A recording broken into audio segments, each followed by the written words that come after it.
Assalamualaikum warahmatullahi wabarakatuh. Perkenalkan, saya Ebi Wulandari, NIM 1914-080031 pada mata kuliah Biofisika dengan dosen pengampu Bu Dr. Milyasari SPD MSI, jurusan Tadris IPA Fisika, Fakultas Tarbiyah dan Keguruan, Universitas Islam Negeri Imam Bonjol Padang.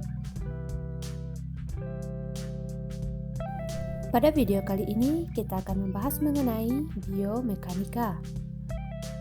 Dalam video ini, kita akan menekankan pembahasan mengenai analisis kualitatif biomekanika, yakni perbedaan antara biomekanik kualitatif dan kuantitatif, dan kemudian kita akan membahas 4 fase analisis kualitatif.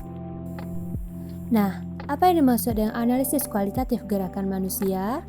Menurut Knudson dan Morrison, analisis kualitatif adalah pengamatan sistematif dan penilaian introspektif terhadap kualitas gerakan manusia dengan tujuan memberikan intervensi yang paling tepat untuk meningkatkan kinerja.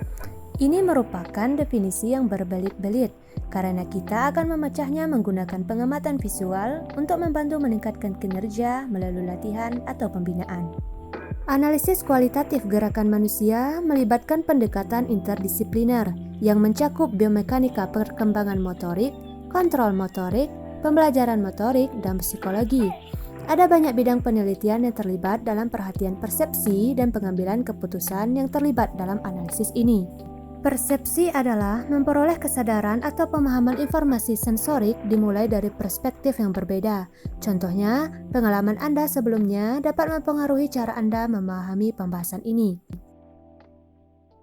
Dalam pemahaman ini akan fokus terutama pada pelindung biomekanik kualitatif atau visual. Untuk memahami hal tersebut, pertama-tama kita perlu memahami apa itu biomekanik. Biomekanika ada ilmu yang mempelajari tentang efek kekuatan internal dan eksternal pada tubuh manusia saat bergerak maupun saat sedang istirahat atau diam. Biomekanika merupakan salah satu bidang studi yang memanfaatkan hukum fisika dan konsep teknik untuk menggambarkan gerakan segmen tubuh dan gaya yang bekerja pada tubuh selama beraktivitas. Biomekanik terdiri dari dua istilah, yakni bio dan mekanik. Bio artinya sistem-sistem biologis, adapun mekanik memiliki dua subdivisi utama, yakni statis dan dinamis. Statis tertuju pada objek atau benda yang diam. Benda-benda tersebut mengalami gaya-gaya yang seimbang, oleh karena itu ada dalam keseimbangan statis. Sedangkan gerak dinamis merupakan bidang mekanika yang mempelajari benda-benda yang bergerak dan merupakan gabungan studi kinetika dan kinematika. Kinematika adalah ilmu tentang gerak yang tidak dipengaruhi oleh massa dan gaya. Kinematika adalah resulting movement, yaitu tindakan atau gerakan yang dihasilkan. Artinya, benda dikatakan bergerak jika benda mengalami perubahan posisi. Adapun kinetika mempelajari gerak sehubungan dengan gaya dan massa, serta energi dan membantu kita memahami penyebab gerak atau cause movement. Kinematika adalah hasil dari kinetika. Dengan kata lain, gaya menyebabkan gerakan. Pendekatan biomekanik kualitatif dan kuantitatif memiliki kelebihan dan keterbatasan yang berbeda. Biomekanik kualitatif berfokus pada deskripsi dan pengamatan daripada pengukuran langsung, sementara biomekanika kuantitatif berurusan dengan angka dan data yang dapat diukur. Penting untuk bekerja dengan memahami pendekatan keduanya. Misalnya, sebagai seorang dokter, Anda mungkin tidak selalu punya waktu untuk melakukan analisis kuantitatif yang mendalam dengan klien atau pasien Anda. Namun, Anda dapat dengan cepat melakukan analisis kualitatif yang dengan keahlian Anda dapat menghasilkan diagnosis yang sangat menyeluruh. Sebaliknya, jika Anda seorang dokter yang bekerja pada proyek penelitian, Anda mungkin akan lebih terlibat dengan mekanika kuantitatif untuk memastikan bahwa Anda memiliki akurasi dan detail pengukuran yang diperlukan untuk menjawab pertanyaan penelitian Anda. Bagaimanapun penting untuk memahami kelebihan dan keterbatasan biomekanika kualitatif dan kuantitatif saat memilih strategi yang akan digunakan. Tujuan dari biomekanika kualitatif ialah akan membantu kita memahami prinsip-prinsip mekanika yang mendasari gerakan sekaligus menghindari perhitungan kompleks yang terkait dengan biomekanika kuantitatif. Pendekatan ini memungkinkan Anda untuk membangun pemahaman mendasar tentang prinsip-prinsip mekanik sebelum melapisi aplikasi matematika yang lebih kompleks di pembahasan mendatang. Ketika Anda memikirkan mengenai biomekanika kualitatif, pikirkan tentang cara mengamati dan perkiraan kinerjanya. Pemahaman yang mendalam tentang prinsip-prinsip mekanik yang mendasarinya. Jadi, Anda masih perlu memahami hukum mekanika, tetapi tidak benar-benar perlu berhitung. Biarkan otak Anda yang menanganinya dan melakukan pekerjaan estimasi yang baik. Pada dasarnya, yang kita lakukan dalam hal ini adalah fisika tanpa angka atau menerapkan dasar-dasar konseptual mekanika pada gerak.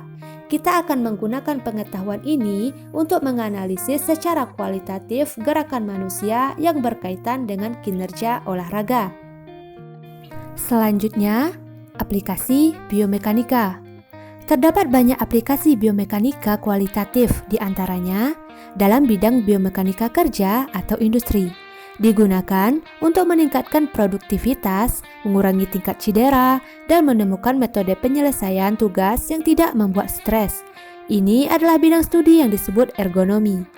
Selanjutnya, dalam bidang kesehatan.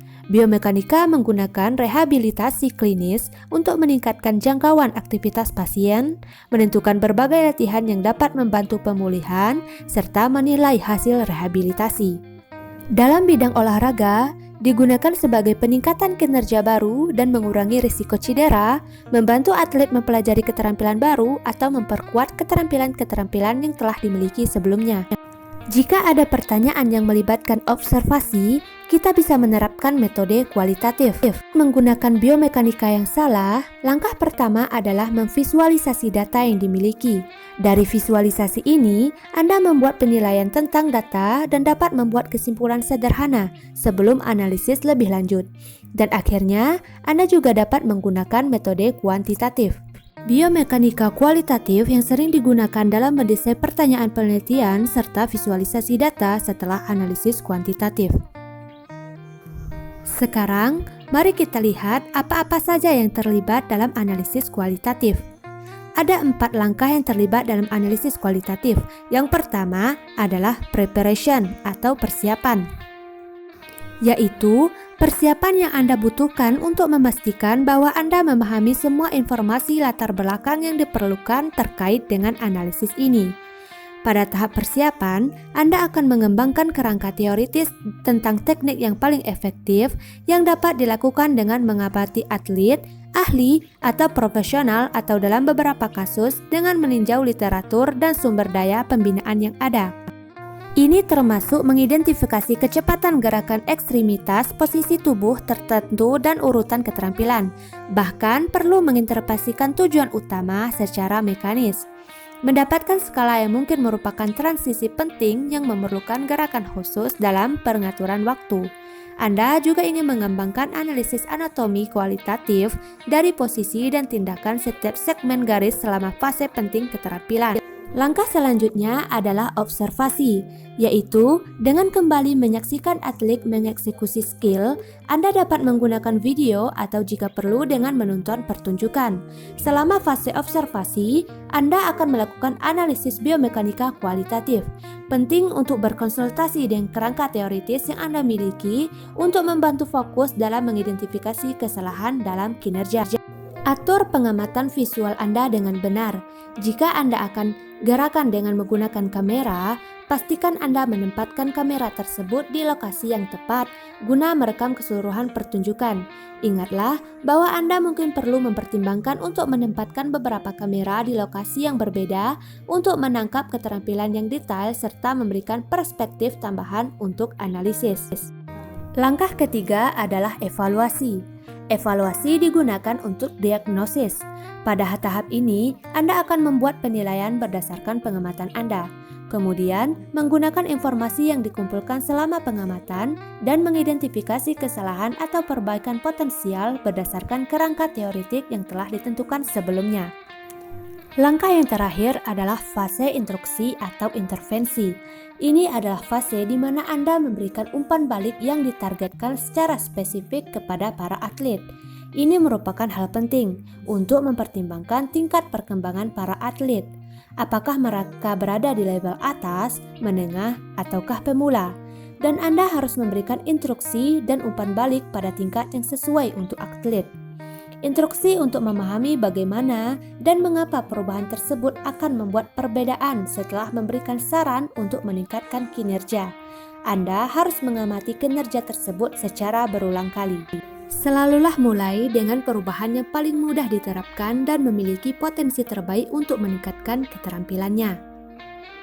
Saat Anda mengamati kinerja, perhatikan bagaimana para atlet merespon umpan balik Anda. Apakah keterampilan mereka meningkat atau tetap pada cara semula mereka melakukannya? Saat Anda mengamati kinerja, perhatikan bagaimana para atlet merespon umpan balik Anda.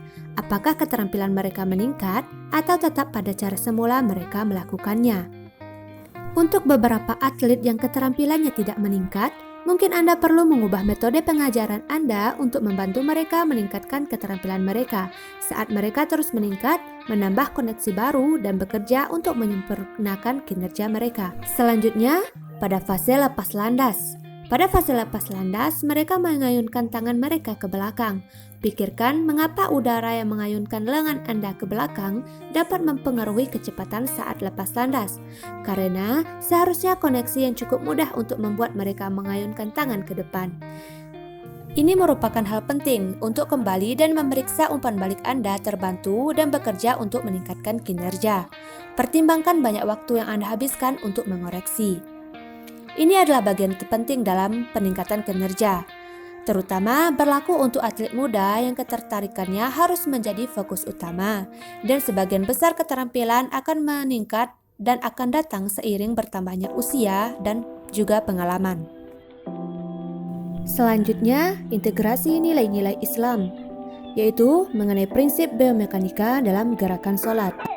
Sholat ternyata tidak hanya menjadi amalan utama di akhirat nanti, tetapi gerakan-gerakan sholat paling proporsional bagi anatomi tubuh manusia, dan gerakan-gerakan tersebut berkaitan dengan prinsip biomekanika.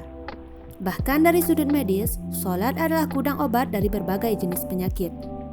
Sholat ditinjau dari biomekanika merupakan aktivitas yang menyebabkan konstruksi otot isotonik dan isometrik. Gerakan sholat mulai dari awal berdiri tegak sampai dengan salam merupakan gerakan yang menyebabkan konstruksi otot hampir dari seluruh otot tubuh. Sholat sebagai aktivitas fisik dapat menurunkan kadar glukosa darah karena peningkatan masukan glukosa ke dalam sel otot. Adapun biomekanika dalam gerakan sholat meliputi seluruh gerakannya, yaitu otot, sendi, dan tulang. Sekarang, mari kita lihat manfaat dari gerakan-gerakan sholat tersebut. Yang pertama yaitu takbiratul ihram, berdiri tegak, mengangkat kedua tangan sejajar telinga, lalu melipatnya di depan perut atau dada bagian bawah. Gerakan ini bermanfaat untuk melancarkan aliran darah, getah bening atau limfe, dan kekuatan otot lengan. Saat mengangkat kedua tangan, otot bahu meregang sehingga aliran darah kaya oksigen menjadi lancar. Kemudian selanjutnya, ruku. Ruku yang sempurna ditandai tulang belakang yang lurus sehingga bila diletakkan segelas air di atas punggung tersebut tak akan tumpah. Ruku adalah sarana latihan bagi kemih sehingga gangguan prostat dapat dicegah. Kemudian selanjutnya i'tidal, yaitu tubuh kembali tegak setelah mengangkat kedua tangan setinggi telinga. Gerakan ini bermanfaat sebagai latihan bagi organ-organ pencernaan. Kemudian selanjutnya yaitu sujud, menungging dengan meletakkan kedua tangan, lutut, ujung kaki, dan dahi pada lantai. Posisi sujud berguna untuk memompa getah bening ke bagian leher dan ketiak. Posisi jantung di atas otak menyebabkan darah kaya oksigen bisa mengalir maksimal ke otak. Aliran ini berpengaruh pada daya pikir seseorang. Oleh karena itu, sebaiknya lakukan dengan tumak ninah, tidak tergesa-gesa agar darah mencakupi kapasitasnya di otak. Posisi seperti ini menghindarkan seseorang dari gangguan wasir. Khusus bagi wanita, baik rukuk maupun sujud memiliki manfaat luar biasa bagi kesuburan dan kesehatan organ wanita. Selanjutnya, duduk di antara sujud. Posisi ini mampu menghindarkan nyeri pada pangkal paha yang sering menyebabkan penderitanya tak mampu berjalan. Jika dilakukan dengan benar, posisi seperti ini mampu mencegah impotensi.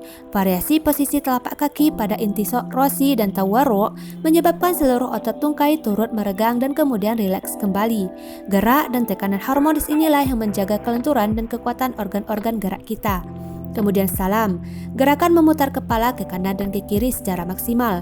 Salam bermanfaat untuk merelaksasikan otot sekitar leher dan kepala, menyempurnakan aliran darah di kepala sehingga mencegah sakit kepala serta menjaga kekencangan kulit wajah. Selanjutnya, seperti yang kita ketahui dalam penjelasan sebelumnya bahwa yang menyebabkan gerakan adalah gaya, seperti yang dijelaskan pada surah Ar-Ra'd ayat 11. Yang artinya, sesungguhnya Allah tidak akan merubah suatu kaum sampai mereka mengubahnya sendiri.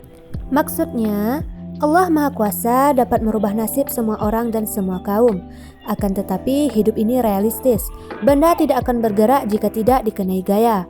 Begitu pula dengan hidup, tidak akan bergerak atau maju jika tidak kita beri gaya. Benda akan tetap bergerak pada kecepatan awal jika tidak dikenai gaya. Hidup juga akan tetap datar dan biasa saja jika tidak kita beri gaya lebih. Nah, demikianlah penjelasan biomekanika kita kali ini. Terima kasih. Wassalamualaikum warahmatullahi wabarakatuh.